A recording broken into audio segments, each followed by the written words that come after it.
నమస్తే, welcome to think Andhra. నేను మీ మాణిక్.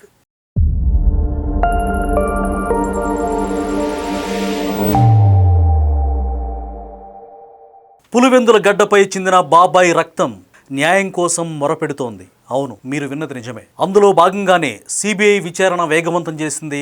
జగన్మోహన్ రెడ్డి గారి హయాంలో 5 సంవత్సరాలు మిన్నకుండిపోయి కామ్గా ఉండి బాబాయి విషయాలు బయటకు తెలియకుండా తొక్కిపట్టిన జగన్మోహన్ రెడ్డి ఇక ఆపలేకపోతున్నారా అని అంటే అవుననే సమాధానం మనకు వినిపిస్తా ఉంది. సిబిఐ తాజాగా శుక్రవారం రోజు ఎవరైతే వివేకానంద రెడ్డి గారి హత్య కేసులో ఒక నిందితుడిగా ఉన్నాడో సునీల్ యాదవ్, అతని సోదరుడు కిరణ్, అలాగే అతని బంధువు మహేంద్ర, వీళ్ళిద్దరిని కూడా సిబిఐ విచారించింది. దీనికి సంబంధించి పూర్తి స్థాయిలో విశ్లేషణ ఈ రోజు మనం చేయబోతున్నాం. చాలా ఇంపార్టెంట్ వీడియో ఇది. ఖచ్చితంగా మీకు ఇన్ఫర్మేటివ్ వీడియోగా ఉంటుంది. వివేకానంద రెడ్డి గారి హత్య ఎంత దారుణంగా జరిగిందో, జగన్మోహన్ రెడ్డి గారు ఎలాంటి రియాక్షన్ ఇచ్చాడో పూర్తి తీరుతెన్నులు మనం వివరించుకుందాం. రైట్, ఇక కంటెంట్ లోకి వెళ్తే ఒక భయంకరమైన నిజాన్ని, అంతకంటే దారుణమైన ఒక అన్యాయాన్ని ఈ రోజు చర్చించుకోవాల్సినటువంటి పరిస్థితి వచ్చింది. సొంత బాబాయ్ మాజీ మంత్రి వైఎస్ వివేకానంద రెడ్డి గారు తన ఇంట్లోనే గొడ్డలి పోట్లకు గురై రక్తపు మడుగులో పడి ఉంటే ఆనాడు జగన్మోహన్ రెడ్డి గారు ఏం చేశారండి? ఈ రోజు 2 ఏళ్ల తర్వాత మళ్ళీ సిబిఐ విచారణ వేగవంతం కావడం చూస్తుంటే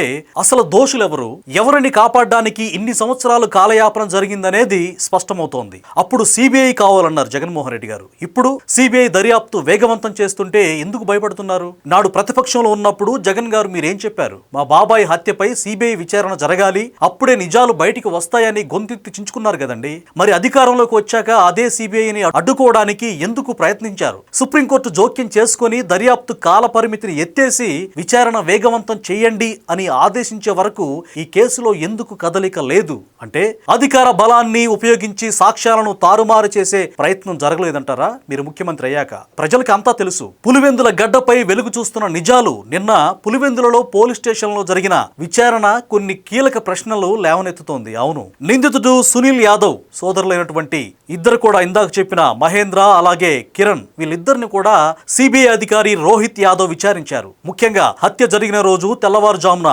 1:42 టైంలో జరిగిన ఆ వాట్సాప్ కాల్ వెనుక ఉన్న రహస్యం ఏంటి? కిరణ్ కుమార్ యాదవ్ అర్జున్ రెడ్డికి కాల్ చేయాల్సిన అవసరం ఏమొచ్చింది? ఇక్కడ మనం ఆలోచిస్తే ఈ అర్జున్ రెడ్డి ఎవరు? జగన్మోహన్ రెడ్డి బంధువు. కిరణ్ ఎవరు?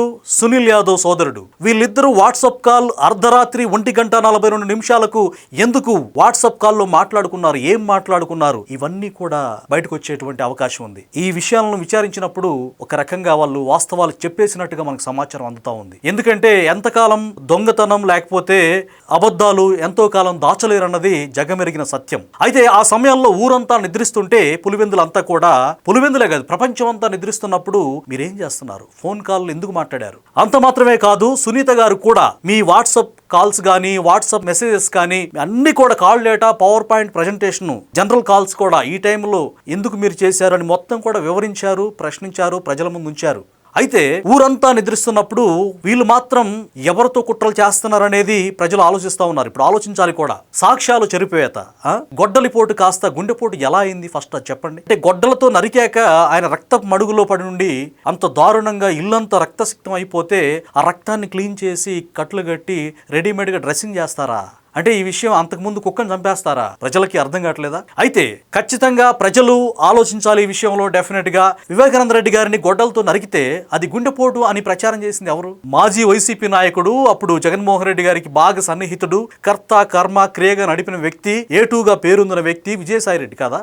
అలాగే సాక్షి మీడియా కదా గుండెపోటు అని చెప్పి వార్త బ్రేకింగ్ న్యూస్ ఇచ్చింది. రక్తపు మడుగులో ఉన్న గదిని తుడిపించి సాక్ష్యాలను తుడిచేయాలని చూసింది ఎవరు? మీ మరొక చిన్నాన్న కొడుకు అవినాష్ రెడ్డి కాదంటారా? సాక్షాత్తు ముఖ్యమంత్రికి అత్యంత ఆప్తులు, బంధువుల పేర్లు ఈ కేసులో వినబడుతుంటే జగన్ గారు మాత్రం మౌనంగా ఉండడం అంటే చూడండి ఒకసారి. జగన్మోహన్ రెడ్డి గారు మౌనంగా నింపాదిగా ఇలా పెడతారు కదా చేతులు, ఆయన అలాగే పెట్టి మౌనంగా ఉండటం అంటే నేరాన్ని సమర్థించడం కాదంటారా?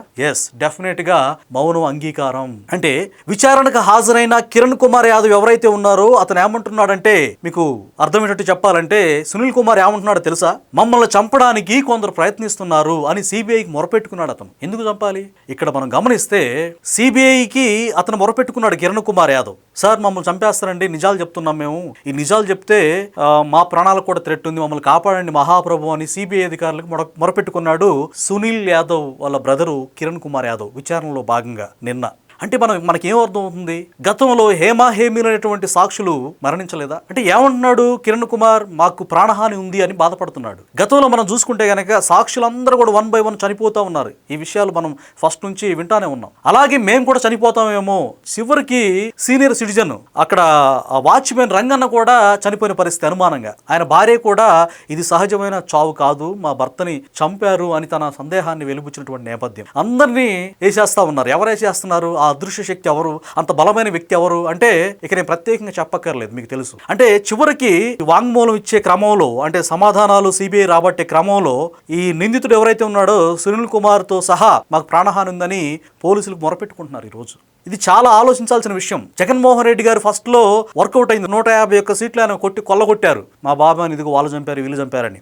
ఈయన 5 ఏళ్ల కాలం చూశారు బాబాయ్ కేసు ఎలా పురోగతి చెందుతుంది, జగన్మోహన్ రెడ్డి గారు ఏం యాక్షన్ తీసుకుంటాడు, లేకపోతే దోషులు ఎవరైనా తేలుస్తాడు అని మా జగనన్న ఆహా ఊహా అనుకున్నారు. చివరికి ఆయన మౌనంగా ఉండడం, అవినాష్ రెడ్డిని సమర్థించడం, ఆ కేసు గురించి ఊసే ఎత్తకుండా సైలెంట్గా ఉండటం వల్ల ఆహా చేసింది మనోడేనా, ఇతగాడేనా అని చెప్పి చివరికి 151 నుంచి 11 సీట్లకి. మరి చంద్రబాబు నాయుడు గారు లోకేష్ గారే చంపుంటే 164 సీట్లు కూటమికి ఇచ్చి ఎందుకు గెలిపిస్తారు అన్నది ఇక్కడ ప్రశ్న కదా. అంటే చంద్రబాబు నాయుడు గారి ప్రమేయం లేదు. ఒకవేళ చంద్రబాబు నాయుడు గారు ఆయన కుమారుడు ప్రమేయం ఉంటే డెఫినెట్గా జగన్మోహన్ రెడ్డి వదిలిపెట్టేవాడా? అసలు చిన్న పోస్ట్ పెడితేనే సిబిఐ అధికారులని ఉసిగొలిపి ముసలవారిని సైతం వేధించినటువంటి జగన్మోహన్ రెడ్డి అసలు వదిలిపెడతాడా? అసలు ఆయన కుక్కను చంపినప్పుడే ఎవరు మా బాబాయ్ ఇంటి మీద రెక్కి నిర్వహిస్తుందని చెప్పి జగన్మోహన్ రెడ్డి మనుషులు కావచ్చు, అతను మంది మార్బలం కావచ్చు, వాళ్ళ బాబాయిని కాపాడుకునే ప్రయత్నం చేయాలి. ప్లాన్ గా కుక్కను చంపిన తర్వాత ఆయన చంపి రక్తం మరకలు ఎవరు తుడిచారు? సో సాక్షులందరూ ఎవరు చంపితే చనిపోతున్నారు అనేది మనం ఆలోచించాలి. అయితే ఈ కేసు వెనక ఉన్నటువంటి ఆ అదృశ్య హస్తం ఎంత శక్తివంతమైందో మనకి ఇక ప్రత్యేకంగా చెప్పక్కర్లేదు. అది మీకు అర్థమై ఉంటుంది ఈజీగా. ఆ హస్తం ఎవరిదో మనందరికి తెలుసుగా. అయితే న్యాయం గెలుస్తుంది. జగన్ గారు తన పలుకుబడి, అంగబలం, అర్ధబలం అడ్డం పెట్టుకుని ఎంతకాలం ఈ నిజాన్ని తొక్కు పెడదామని చూస్తున్నారు మీరు? అది సాధ్యం కాదు సార్. సుప్రీంకోర్టు కన్ను ఈ కేసుపై ఉంది. మీరు అది గమనిస్తే ఎట్లా? 3వ నేత్రం అనుకోవచ్చు దాన్ని. ఆ కన్ను అత్యున్నత న్యాయస్థానం మీ వ్యవహారం ఇక చాలు అని చెప్పి చెక్కుపెట్టే ప్రయత్నం చేస్తుంది. అందులో భాగంగానే సిబిఐ అధికారులు కాల్ డేటాను జల్లెడ పడుతున్నారు. మీ గుండెలు వణికిపోతున్నాయి. అది తెలుసు జనాలందరికీ. బాబాయిని చంపిన వారు ఎవరో, చంపించిన వారు ఎవరో త్వరలోనే తేలబోతుంది. No doubt, not at all. సొంత రక్త సంబంధికుడికే న్యాయం చేయలేని వ్యక్తి రేపు రాష్ట్ర ప్రజలకు ఏం న్యాయం చేస్తాడంటూ చాలా మంది ప్రజలు ముక్కున వేలేసుకుంటున్నారు. నిజంగా మీరు ఆలోచిస్తే గనక జగన్మోహన్ రెడ్డి బాబాయ్ విషయంలో ఎలా ప్రయత్నించాడు, ఎలా నిందితుల్ని కాపాడే ప్రయత్నం చేశారు అంత చూసాం కదా. మరి అలాంటప్పుడు ఆయన రాష్ట్రానికి అండగా ఉంటానని మాట్లాడడం ఎంత హాస్యాస్పదం, ఎంత జోక్ ఇది. It's a big joke. అసలు మీరు ఎవరికి న్యాయం చేశారు జగన్ గారు? బాబాయికి చేయలేదు, తల్లికి చేయలేదు, సొంత చెల్లెలకు చేయలేదు.